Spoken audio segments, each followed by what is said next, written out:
How's it going, fam? Welcome back to Erica's EDC, and today we're doing an EDC update. We're doing knife news, we're doing testing, scheduling, we're doing all the things.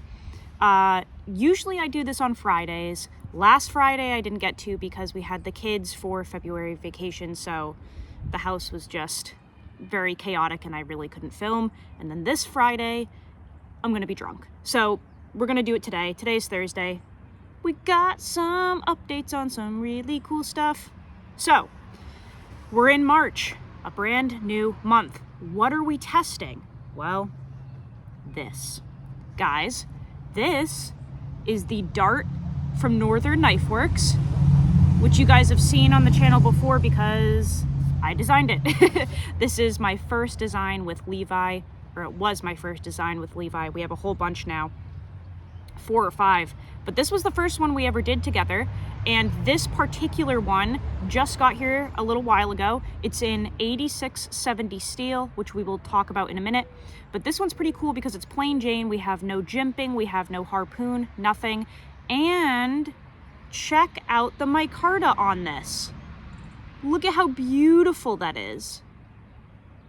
We're not really sure what kind of micarta it is, but it's very yellow in color. I think it's really beautiful. I love the pattern of the cut on it. So this is going to be the main blade for March. 8670 is the toughest steel on the market. It's not a new super steel or anything. It's a kind of simple carbon steel, but it is the toughest steel that you can get. And I only have one other blade in 8670, and I just loved it so much that I decided to do one in, I decided to do a dart in this steel. This one's coming in at 60 to 61 HRC, and it will take a patina. Like I said, it's a carbon steel, so I'm not sure if the camera will pick it up, but we have some patina already starting on it, which you guys know I love. But these are something you can order. 8670 is super easy to work with, really simple protocol, doesn't warp, just very cool. So these are available. Josh Francis from Knife Guy Mods did the handle, which was really cool. So this was a collaboration between 3 people, myself, Levi from Northern Knifeworks, who did the blank, the grinding, the edge, all that, and then it ended up going to Josh Francis of Knife Guy Mods to do the handle there. So Josh did all the handwork on the handle, the liners, the micarta, the pins, all that. Just a really cool project between the 3 of us, and I adore this knife. So this is the main blade for the month that I will be testing. Also, Levi is doing drops of darts basically every Friday for the foreseeable future. All different steels. I think tomorrow's is K390, high hardness K390 with micarta that looks just like this. Really old, vintage, yellowish stuff. So something very similar to this in high hardness K390 is available tomorrow. I believe there are only 4 in the drop, so that's Levi's drop for the week. And then for the whole month, I really want to play around with a lot of these kind of slimmer hunting knives that I have. I have so many knives to test and so many customs coming in that I cannot do. I need to knock some of them out all at one time. So I have a whole bunch here that I'm going to be playing with for the month, and they're essentially going to get like mini reviews or first impressions, stuff like that, use videos. But this is another one. This is the Stalker from Dusty at Duckhead Forge, and he has some of these available right now. They're very cool. So this is our take on a traditional hunting knife, but obviously with some modern twists. That obviously I helped design this one too. So we've got a really cool swedge up there, clip point, just a super cool hunting knife. You can obviously EDC this, they're really thin. And he's got a couple available now in S35VN, but high hardness S35VN, so like 63 HRC. That's way better than you're gonna get on a production level, obviously. And then moving forward, once those ones are sold, they're all going to be in high hardness K390, 64.5 HRC realm. But this is just a model that I'm really excited about.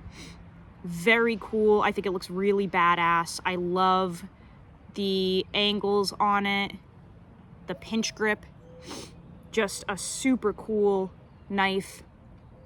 So a couple of these are available for purchase now. I'm going to try to link everyone below. I usually am pretty good at that. And then obviously if you want to get on the books for one in K390, you can. So there's that.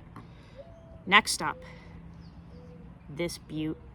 I'm really excited to use this. I haven't really been able to yet, and I'm excited to use all of these knives. This is the Baby Moon Blades Hunter. Don't know what number because I don't know Roman numerals. It looks like a high number. I'm not really sure which one. Adam, if you watch this, please let me know what number that means.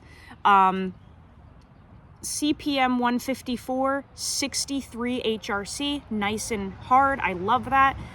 Just a beautiful, again, custom knife. This one's in burnt orange micarta. You can get them just like this on the website or custom order one, but this is a knife that I'm really excited about testing. Jared Neves just put one of these on his channel as well. I highly suggest checking that out. But just a beautiful, beautiful knife. A hunting knife, but again, it looks really nasty, you know? It kind of looks like a self-defense knife, really. Super excited to try this one out. They just do incredible work over there. Next up, we have, the Sidekick from Josh Francis at Knife Guy Mods and Levi at Northern Knifeworks. So this was kind of like the dart situation. Levi did the blank, the heat treat, everything, crew wear, 63 HRC, and Josh did the handles. These are also available for customization through Josh, so you can pick your handle material, all that good stuff, and he'll throw it together for you. But this one I'm really excited about because this is, again, kind of an old school design, but with modern steel, modern materials. Just super stoked to play around with that. This one I've had for quite some time. This is the Calton Cutlery Carter Necker in 1095.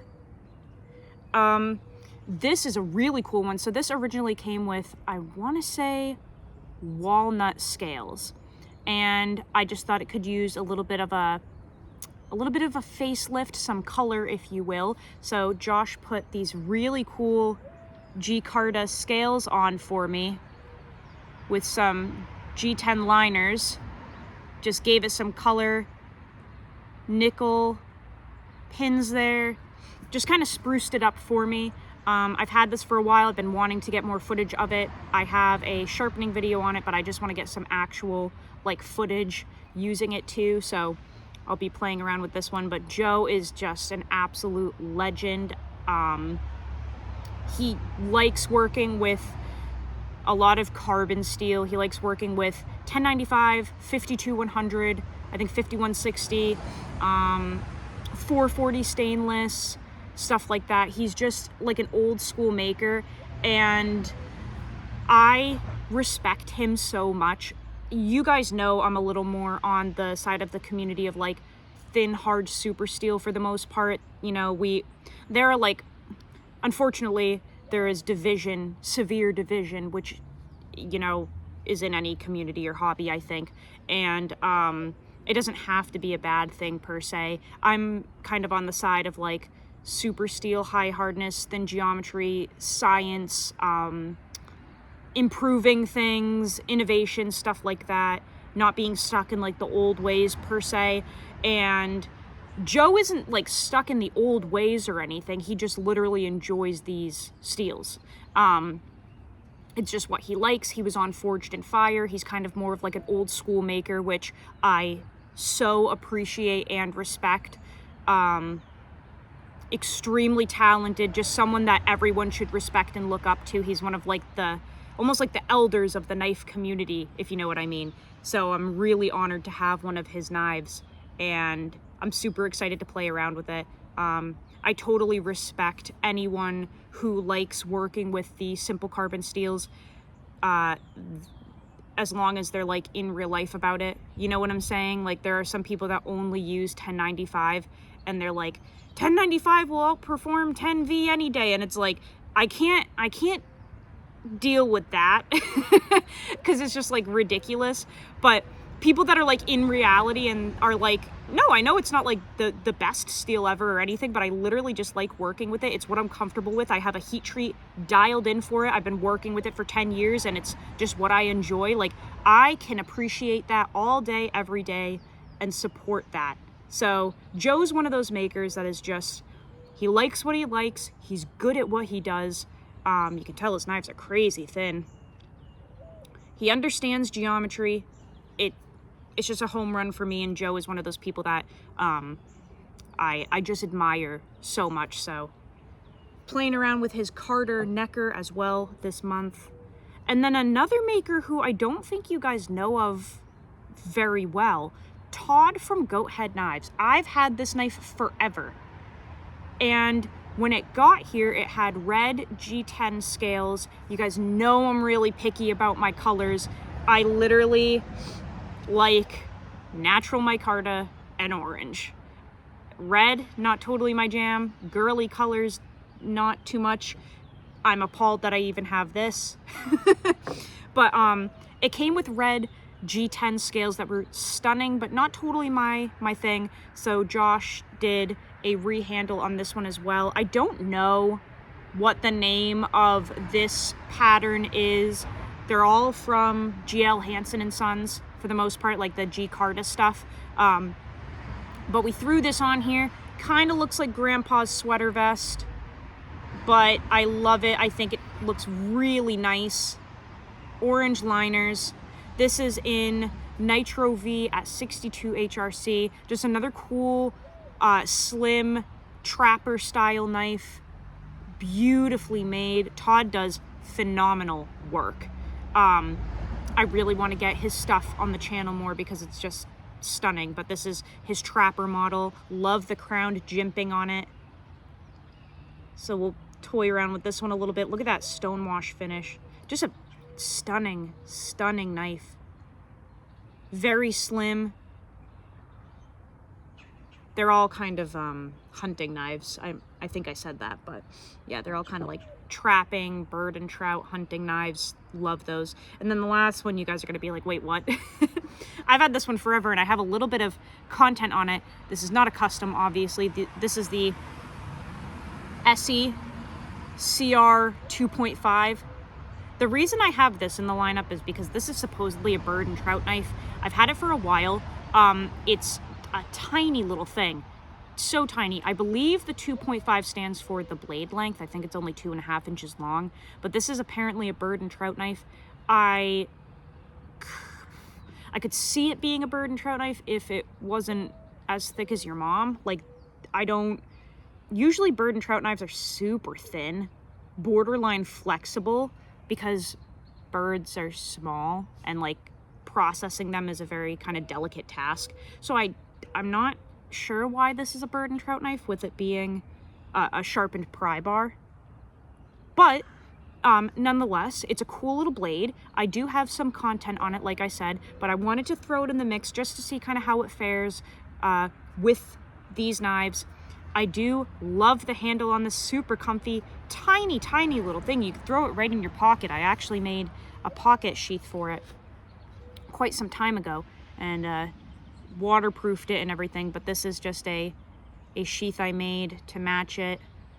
It's all beat up now, but this is something so small you can literally just throw it in your pocket. The cool thing is, if you're not going to process game with it, I feel like you could use it as a backup camp knife because it does have a sharpened spine. So this thing will throw sparks like a motherfucker. Little tiny knife. This would be kind of cool to pair with something like of this size, you know? I just wish it were thinner, man. I don't get why it's so thick. But I feel like this is kind of a cool little backup knife or a secondary knife to a bigger main blade that's going to do a lot of the larger tasks. And then you got this little dude. But love the orange. $10.95, of course. Just a cool little blade. I'm not really like reviewing production knives anymore per se in terms of fixed blades, but like there are a few that I didn't get rid of that I'll just, you know, kind of make some content on and play around with, but they're not necessarily going to get full-blown reviews. But I think that's kind of the knife news for the week. It's been, you know, fairly low-key. Like I said, we've got a drop tomorrow. Available knives from Dusty, available knives from Baby Moon. I'll link all of these people down below, but I just kind of wanted to show you what you can expect to see for content for the next month. I just have so many blades to work through, guys. I want to say I'm working with around 25 custom makers right now, and I'm expecting a dozen knives to come in within the next like 3 months. I'm obsessed. I have become so passionate about helping these custom makers. I shouldn't say help because they don't need my help. I've become so passionate about showcasing their incredible work. I guess that's how I should word it. Nobody needs my help. I'm fucking useless. But I just like showing their work because a lot of them don't have YouTube channels or websites or anything really. So they kind of rely on like word of mouth, I guess. And there's nothing wrong with that, but I think it's so cool to put them on the channel and show you guys, because there are so many makers out there that you have never even heard of. And especially within the next couple months, guys, I have a lot of knives coming in from makers that just started, makers that have only been doing it for like a year. I'm really excited to show their work because I think this will be a cool portfolio of their growth too. And they're just all like incredible people so far. Some of them like literally just started, and I'm so excited to be part of that journey for them, kind of like testing and reviewing and giving feedback. And, you know, 5-10 years from now, they're going to be at Blade Show, famous. Who knows, you know, what capacity they're going to be making knives at. And being part of that process, I think, is so beautiful. So I'm just beyond honored to be blessed with all of these blades and work with, you know, nearly 30 makers right now on these knives. I just think it's an absolute blessing. So check all of them out, please. I'll have a whole bunch of stuff coming up within the next few months from some really cool makers. They're also very young. I'm talking like below 30, mid-20s even. So let's show some love to these up-and-coming makers that are really gonna take the spots of some of our most idolized contributors in the community. So with that being said, I hope that you guys enjoyed that. Check out all these makers, get on the drops, guys, go support them. They all deserve it. Go use your shit. Learn how to sharpen your knives. I'll see you on the next video, fam. I love you so much. Take care.